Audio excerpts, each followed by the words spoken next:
Awas, ada orang gila kumat. Roy Panci ini makin hari kok makin gila ya teman-teman.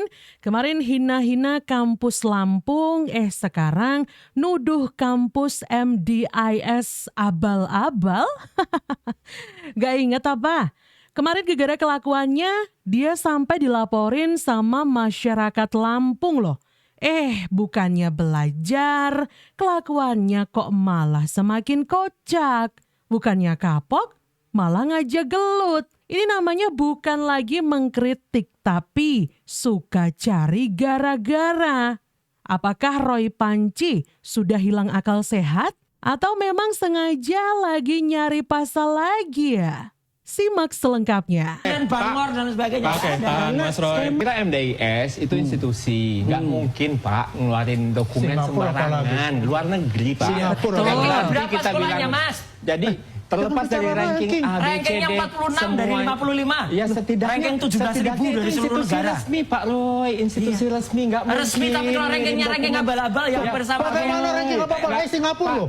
Singapura ada komisioner ya, memantau. Yang jelas ranking resmi tidak ditentukan ranking Pak Roy. Iyalah, tahu lah.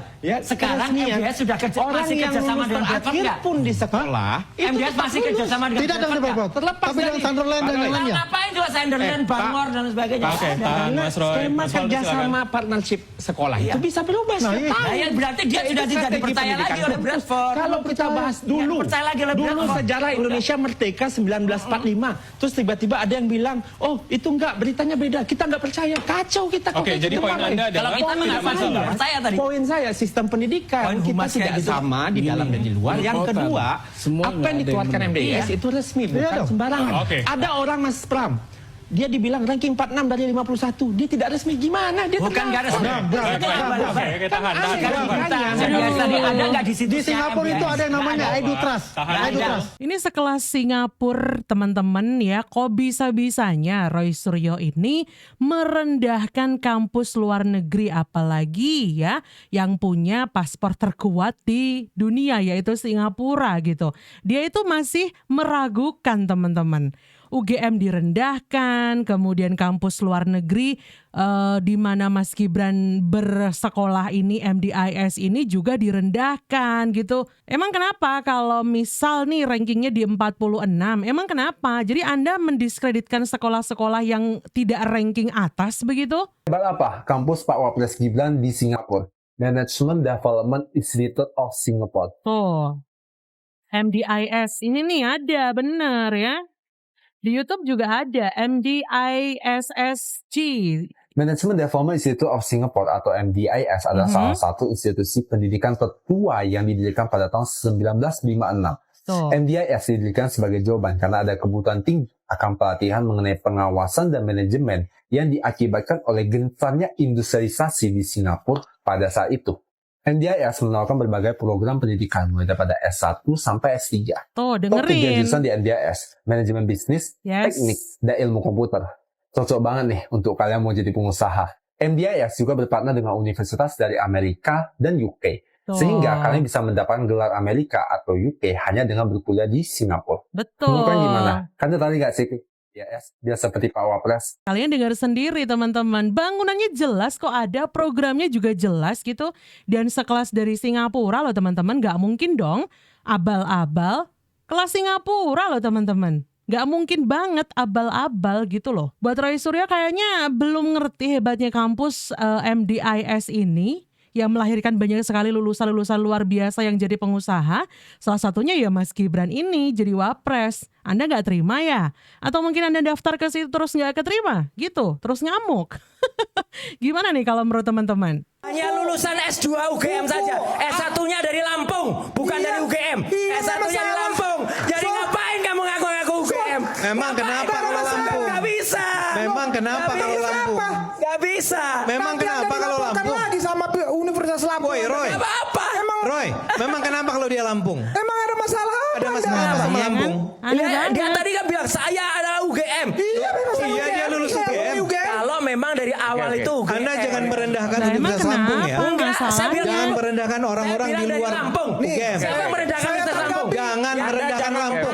Nggak ada kalimat Siapa itu. yang bilang udah selampung? Enggak, oke, jangan merendahkan Lampung. Saya lindungi klien saya. Kamu Tuh, tadi jelas dia tuh bilang bukan orang UGM, padahal ya yang dia tuding tadi S2, S3-nya UGM, cuma memang S1-nya itu di universitas di Lampung sana. Lalu kemudian dia nggak terima, bla bla bla bla bla, merendahkan Universitas Lampung S1-nya. Emang kenapa gitu loh? Masalahnya apa? Emang nggak ada universitas lain selain UGM yang dia pandang prestis? Hati-hati loh Roy Suryo. Wah, ini udah menghina kampus di Lampung, menghina UGM juga, menghina NDIS juga ya. Kok berani-beraninya gitu loh, dia menghina institusi pendidikan. Bener apa kata Bang Ade Armando tadi tuh. Jadi Anda menghina begitu. Kalau nggak dari UGM S1-nya nggak bagus begitu. Dari harianterbit.co, diduga rendahkan masyarakat Lampung, Roy Suryo dilaporkan ke Bareskrim Polri ya. Modiar nggak tuh? Ini juga baru aja nih 27 Agustus 2025 teman-teman ya. Dilaporkan ke Bareskrim Polri gara-gara dinilai merendahkan daerah atau masyarakat Lampung saat berdebat dengan Waketum Projo Freddy Damanik dalam salah satu stasiun televisi begitu ya. Mampus ya, dilaporkan tuh akhirnya ya, karena diduga merendahkan masyarakat Lampung. Roy Suryo ini dituntut untuk meminta maaf begitu ya, atau memberikan klarifikasi bahwa pernyataannya yang disaksikan oleh ratusan juta masyarakat di televisi itu tidak benar begitu ya. Dia bilang kan cuma lulusan Lampung loh, kau bukan lulusan UGM loh ya. Berarti kan secara tidak langsung ya, iya berprasangka bahwasannya ada perbedaan antara Lampung dan Gajah Mada yang ada di Yogyakarta. Lah emangnya kenapa gitu? Wah, ini benar-benar parah ini teman-teman ya. Nah, yang begini-gini selalu tampil di berita-berita media. Betul. Dia bilang Pidi. Cucu itu manggilnya Pidi. Oh, ke kakeknya makanya Pidi gitu ya. Kakeknya manggil Oke. Pidi. Aku nggak jadi masuk Gajah Mada deh. Lah. Nggak ikut jadi tes Gajah Mada. Loh kenapa? Nanti ijazah aku nggak diakui lagi. Nah, kan Sebegitunya Sepengaruhnya. Nah, Oh, berarti mereka sudah berhasil ya membangun kebencian dan hasutan itu. nah, jadi kalau kebencian hasutan digelorakan, diorkestrasi terus-menerus, dari orang percaya bisa ragu. Betul. Dari orang ragu bisa tidak percaya. Betul. Ini buktinya. Cucu saya baru mau tamat SMA, ingin melamar di Gajah Mada sebagai calon mahasiswa, dia batalkan. Karena takut nanti kalau lulus dianggap nanti nggak asli. Ijazahku dipersoalkan nanti di katanya. Gara-gara Roy Akhirnya Panci dia nih. membatalkan sama sekali dan dia tes tempat lain. Nah, kan Ikut di tempat lain. pengaruhnya pasti Ini kan satu ada kerugian. teman-teman ya. Kakeknya yang alumni Gajah Mada, om dia yang juga alumni Gajah Mada, kan tertohok dengan pernyataan Betul. darah daging kita sendiri yang Yes. tidak mau masuk Gajah Mada. Padahal Gajah Mada adalah kebanggaan Bang Darmizal nih dan Gajah teman-teman. Mada itu kan kebanggaan kita, Nah, para alumni. Masalahnya gini. Termasuk kebanggaan Ganjar. Roy, Betul. Suryo, Diva. Betul teman-teman. Jadi ini menjadikan seolah-olah UGM ini downgrade begitu ya. Gara-gara ada yang selalu membawa menyerang isu ijazah dari UGM ini palsu. Jadi banyak anak-anak muda yang kemudian enggan begitu loh berkuliah di Universitas Gajah Mada gara-gara mulutnya si Roy Suryo itu teman-teman ya. Ini UGM nggak mau nuntut Roy Suryo nih. Bisa jadi loh gara-gara Roy Suryo ini ngebacotnya sedemikian rupa murid-murid kalian di SMA yang mau masuk ke UGM nih jadi turun. Ya nggak sih? Gara-gara dia gitu loh. Di harapannya ini kan tampaknya ingin ada rapat khusus membahas terkait dengan ijazah Pak Jokowi dan sekarang sudah ekspansi ke ijazah Wapres Gibran. Anda tanggapannya gimana? Harapan boleh, mimpi bebas, kan begitu ya. Mimpi bebas menurut Anda yang diadukan oleh tim Roy Suryo orang itu kan memang diberikan keleluasan untuk bermimpi, berharap seperti yang dilakukan Roy Suryo CS ya. Karena memang sesungguhnya kan begini, kalau dari substansi soal ijazah Pak Jokowi, soal sekolahnya Mas Wapres, itu memang sulit untuk dibantah bahwa memang tidak ada bukti yang bisa membuat fakta-fakta secara hukum itu apa yang disampaikan oleh Roy Suryo CS. Nah tinggal lagi di tengah kepanikan Roy Suryo CS yang memang saya dengar-dengar sudah cukup bukti ya terkait dengan prosesnya di aparat kepolisian. Ini kan lagi di tengah kepanikan, di tengah ketakutan, berupaya untuk mendapatkan momentum politik untuk mendukung sesuatu Mencari substansi panggung yang aja dia nihil ini. gitu loh. Betul. Sehingga langkah berikutnya kemana lagi kalau bukan ke DPR. Betul. Nah ke DPR juga biasa saja diterima sama staf dan lain sebagainya. Tadi saya pikir diterima langsung tuh oleh siapa gitu, oleh anggota dewan misalnya, nggak tahunya sama Nah, emang stafnya. dia orang Nah tadi biasa. harapan saya juga Mas Roy Suryo ada di sini, jadi saya bisa tampak langsung lihat gitu apakah betul-betul masih sehat atau enggak. Nah, kayaknya Karena nggak sehat memang ya, Pak, pola begini pikirnya, Mbak, Pak. Republik kita ini kan sedang banyak sekali dicoba ya. Beberapa waktu lalu kita ada demonstrasi, kerusuhan dan lain sebagainya, krisis global. Yang menurut saya apa yang sudah disampaikan oleh pihak-pihak yang terkait soal apa yang juga digugat dan dipersoalkan Roy Suryo CS kan sudah dijawab dengan baik, dijawab dengan jelas, dijawab dengan clear. Kalau bahasa Roy Suryo itu clear gitu ya. Nah, kenapa ini terus diolah terus? Karena memang Roy Suryo CS merasa perlu masih hidup barang ini, eksistensi ini, supaya panggungnya dapat. Nah. Terus ada juga ruang-ruang politik momentum yang coba dicari-cari gitu, yang menurut saya jauh panggang dari api gitu, Yes. apalagi gitu. Yang ada itu benar kita bahu-membahu bagaimana memikirkan bangsa ini ke depan, itu yang paling penting. Betul. Cuman karena orang penuh dengan apa ya, bukan saja sujon. Kalau waktu itu saya pernah bilang, teman-teman ini ya, Mas Roy Suryo dan kawan-kawan itu seperti menteri propagandanya di zaman Nazi dulu Hitler. Betul ini. Joseph Goebbels. Tukang propaganda ini. Jadi kebohongan yang diulang-ulang itu akan juga bisa menjadi suatu kebenaran. Nah dia coba kebohongan itu diulang-ulang. Yes, betul. Orang yang tadi yakin bahwa ini tidak benar menjadi ragu dan sebagainya. Padahal Betul. substansinya tetap bohong gitu. Oke, Mas Roy. Terdengar ya teman-teman dari Roy Suryo ini disebut sebagai menteri propagandanya Nazi. Ya, mau diar kan? Aduh, dikuliti di TV nasional loh, di sekelas Kompas teman-teman disebut sebagai menteri propagandanya Nazi. Waduh, misinya mengulang kebohongan agar orang-orang terhasut. Benar banget teman-teman, yang namanya kebohongan kalau itu diulangi terus-terusan, diomongin terus-terusan, itu bisa jadi kebenaran begitu. Dan ini memang agendanya si Roy Suryo ini, menghembuskan kebohongan secara terus-menerus. Bukan cuma dia dan kelompoknya dia, akhirnya banyak masyarakat yang kemudian percaya ya. Banyak masyarakat yang kemudian, oh berarti benar ya ijazahnya Pak Jokowi itu palsu. Oh berarti benar ya ijazahnya Mas Gibran itu palsu. Jadi mereka berpikir seperti itu. Emang benar-benar jahat agendanya si Roy Suryo DKK ini teman-teman ya. Jangan sampai terhasut.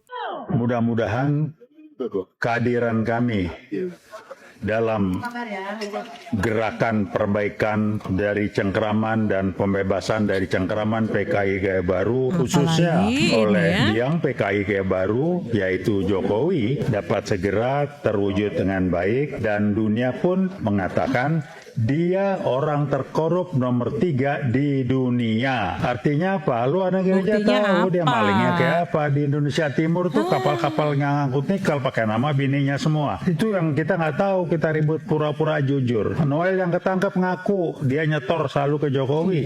Jadi kok Itu didimin hoax aja, ya, saya teman-teman nggak ya. tahu. Coba cek di Mungkin Google masalah ya. ini, masalah itu yang nggak ngerti. Tetapi yang jelas adalah kita minta yang namanya Jokowi dikerangkeng dan undang-undang perampasan aset itu segera diberlakukan dan Jokowi dirampas aset yang nggak benernya, karena kita tahu siapa dia. Tolong dicek berapa banyak hartanya sekarang. Pakai bilang di kantong saya ada sekian ribu triliun rupiah. Duit dari Enggak, mana? 6.000 triliun Jadi kalau kata banyak saksi, gerombolanmu malah. tinggal sejauh mana KPK paling tidak dan juga instansi pemerintah yang lain berani menegakkan kebenaran, menerapkan hukum yang adil terhadap kelakuan orang nomor 3 terkorup di dunia ini. Data dari Bisa mana? segera dikerangkeng. Dia tidak ada komplain, ketawa-ketawa aja karena dia tahu bahwa dia punya kekuatan dengan PKI Gaya Barunya yang tampil dengan baju PSI, nanti tampil dengan baju PWI, LS dan lain segalanya. Itu udah jelas PKI Gaya Baru. Jadi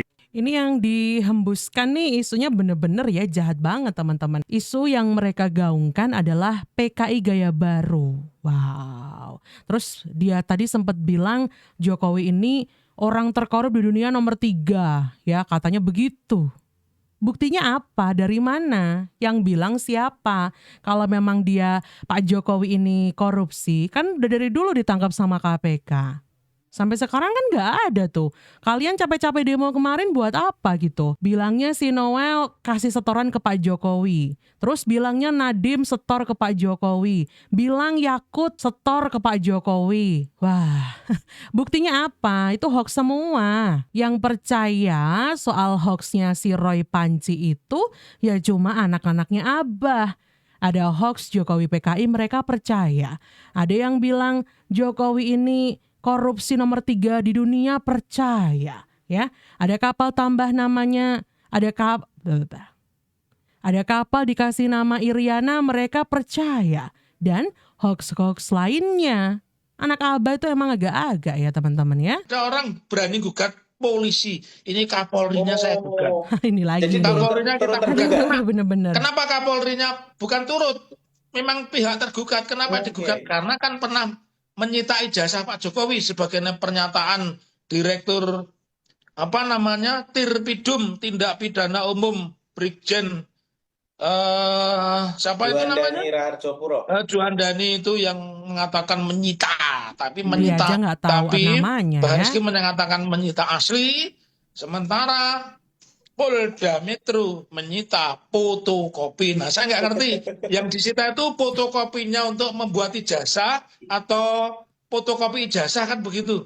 Kalau fotokopi membuat ijazah kan berarti mesin fotokopi, kan begitu yang disita. Iya. Mungkin yang paling mudah menyita mesin fotokopi, mungkin yang paling mudah itu. Wah, ini nih ya. Aduh, sampai-sampai gerombolan Roy Panci ini mau menggugat Kapolri, teman-teman ya, gara-gara dianggap berbohong soal penyitaan ijazah Jokowi. Tapi kalau dikasih fakta, mereka ini selalu ngeyel dan gak percaya, teman-teman. Tapi memang sih seperti yang kita tahu banyak sekali orang-orang yang dompleng popularitas kayak si lawyer satu ini tadi begitu ya, yang sok-sokan mau gugat Kapolri. Gimana kalau menurut kalian? Dari mana Mas yang ijazah Mas ambil? Ijazahnya adalah memang kan ijazah kita pastikan dari ketika skripsinya itu tidak benar. Ya ijazahnya pasti tidak Mas benar. kan menganalisa ijazah. Ada katanya fotonya tidak sesuai dengan itu, dari mana? Seorang source-nya? yang menuliskan dia katanya dia mendapatkan langsung dari Pak Jokowi. Oke, tapi apakah boleh sebagai seorang ahli? Mas kan seorang ahli, sering di persidangan kan? Ya. Boleh nggak source of Kita document harus percaya. Nggak boleh nggak source of document yang dianalisa seorang ahli forensik itu bukan berasal dari dokumen asli? Yes. Makanya kita tunggu menganalisa kopi. Makanya nanti kita tunggu kalau Mas punya yang asli, ya kita bandingkan. Kalau itu ternyata yang kemarin dianalisis juga oleh saya dan Dr. Respon itu tidak benar, orang itu yang pernah memposting dan katanya asli itu, katanya dia dapat dari Pak Jokowi itu penyebar hoaxnya dia. Tapi yang menganalisa itu palsu siapa Mas? Loh kita karena kalau itu palsu berarti yang ada disebar oleh hoax itu palsu kan? Saya yang salah. Saya mau tanya. Nah, si Roy aja dia berbelit-belit ya. Sumbernya aja dia nggak mau menjelaskan secara gamblang siapa. Kan aneh begitu. Katanya mau diteliti secara ilmiah, tapi sumbernya aja dia nggak tahu dari mana. Emang jago ngeles aja dia itu, teman-teman, ya kan? Emang aktor Sri Mulat yang lucu ini orang ya. Aduh, gimana kalau menurut kalian? Sudah menjelaskan, kita masih saja mempertanyakan. Kita menghargai Pak Subhan dengan proses hukumnya, tapi Pak 125 triliun gede sekali. Iya, lebih besar dibanding APBD DKI paling gede se-Indonesia loh Pak, 90 triliun. 125 triliun itu besar sekali Pak. Nggak apa-apa, duitnya banyak dia. Oh Pak, maksudnya Pak, mohon izin Pak. Jadi ini tampak seakan-akan, mohon maaf sekali Pak Subhan, ini tampak seakan-akan untuk memicu keramaian. Betul. Apakah itu yang menjadi tujuan? Karena apa? Karena 125 triliun siapa yang punya? Gini, lebih gede perlu dibanding dijawab anggaran DKI. Itu supaya nggak sesat ya. Jadi gini. Nanti saya tambahin ya. Yang 125 triliun itu lagi ya. konstruksinya begini. Itu yang dirugikan kan negara hukum. Yang punya negara hukum adalah warga negara. Maka saya minta di-store ke kas negara. Untuk dibagi kepada semua warga negara. Nah, itu berarti apakah teman-teman percaya misal terjadi gugatan dan dia berhasil menang terus dapat 125 triliun gitu ya. Terus dia bilang bakal disetor ke kas negara, dibagi-bagiin ke rakyat. Anda percaya nggak teman-teman? Kalau saya sih nggak bakal percaya gitu ya. Pasti bakal dimakan sendiri ya sama dia dan gerombolannya. Sok-sokan sosial, halah nggak percaya ya. Sama gilanya aja sih Subhan Palal ini dengan si Roy Suryo ya. Masalah ijazah ya tuh benar-benar nggak ngotak teman-teman. Tuntut Gibran dengan nominal yang lebih besar daripada APBD DKI Jakarta. Make sense nggak sih ya? Ujung-ujungnya ternyata dicabut. Takut ya. Gimana nih kalau menurut Anda teman-teman ya? Apakah si Roy Panci ini makin lama makin gila ya? Bentar lagi dia bakal nambah kasus dilaporkan sama masyarakat Lampung nih ya. Nah ini dia nih teman-teman ya. Apakah dia berujung banyak pasal yang akan dikenakan dan akan segera pakai rompi oranye? Gimana kalau menurut kalian? Silahkan tulis pendapat kalian di kolom komentar. Terus jangan lupa di like dan subscribe juga channel Perspektif.